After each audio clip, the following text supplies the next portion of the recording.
द्रौपदी के स्वयंवर की शर्त बहुत कठोर थी, जिसे कोई भी नहीं तोड़ सका। कर्ण जो अन्य देश का राजा था, वो ये प्रतियोगिता जीत सकता था, पर उसे अवसर नहीं दिया गया। अंत में अर्जुन ने ये शर्त जीती। शर्त जीतने के उपरांत कौरवों और उपस्थित राजाओं ने पांडवों को द्रौपदी को ले जाने से रोकना चाहा, जिसका सभी पांडवों ने डटकर सामना किया, जिसके फलस्वरूप वे द्रौपदी को ले जाने में सफल रहे। द्रौपदी सहित कुटिया पहुंचने पर जब पांडवों ने बाहर से ही कहा कि माता देखो हम क्या लाए हैं, तो बिन देखे ही कुंती ने कहा कि जो लाए हो आपस में बांट लो।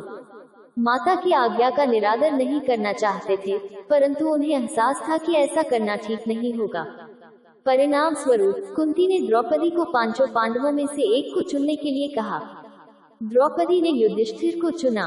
पाणिग्रहण संस्कार के लिए जब कुंती समेत पांडवों ने पांचाल नरेश द्रुपद के पास जाकर सारा वृतांत सुनाया, तब ऋषि ने द्रौपदी के पूर्व जन्म की कथा सुनाई, जिसके उपरांत द्रुपद ने औपचारिक रूप से पांचों पांडवों के साथ द्रौपदी का पाणिग्रहण संस्कार संपन्न किया।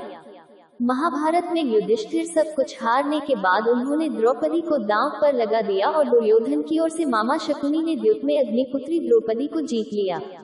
उस समय दुशासन द्रौपदी को बालों को पकड़कर घसीटते हुए सभा में ले आया। जब वहां द्रौपदी का अपमान हुआ, अंगराज कर्ण ने भी दुर्योधन की मित्रता के अनैतिक प्रभाव में अपमान के शब्द बोले।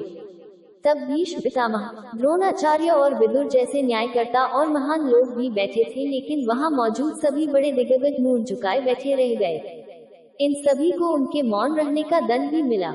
चार भगवान श्री कृष्ण ने पांचाल नरेश द्रुपद की पुत्री द्रौपदी को प्रश्न के उत्तर में कहा कि तीनों ने दुर्योधन को अन्नदाता समझ लिया था, इसलिए उसे रोकने के लिए पर्याप्त नैतिक धर्मोचित साहस नहीं कर सके।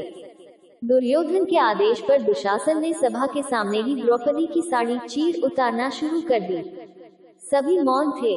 द्रौपदी की प्रार्थना पर श्री कृष्ण ने दिव्य हस्तक्षेप करके चीर को असीमित करके हरण को सफल नहीं होने दिया।